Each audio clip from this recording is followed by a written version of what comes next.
Caring for staff and volunteers is a topic that is of great importance to me, but also throughout the movement. When we look at caring for staff and volunteers, in 2019, the Red Cross and Red Crescent movement adopted a set of commitments, where one of those commitments actually was the promotion and protection of our staff and volunteers' well-being. Now, one of the reasons why this is important for us within the movement is because some of the conditions that our staff and volunteers are exposed to can be quite harsh.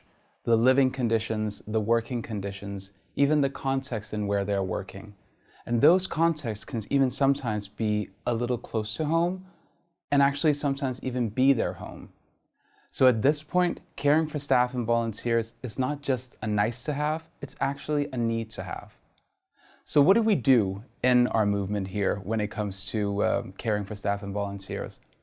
At one point, we of course try to ensure responsible employment and duty of care through policies and rules and regulations. That can be in terms of leave policies, or it can be rotation of work, or it can be an insurance scheme where you might have access to mental health care, or you can have counseling included in the insurance scheme that you have. But in other terms, you can also do something yourself as an individual, and that's of course capacity strengthening we're looking at caring for staff and volunteers through training and workshops. We have different packages and manuals when it comes to this specific topic. One of the trainings that we have is a 3-day training on caring for staff and volunteers, which actually includes role plays. It has different definitions of stressors. It goes through what teams might be going through in terms of internal clashes. There might be managerial, organizational challenges that one might be faced with.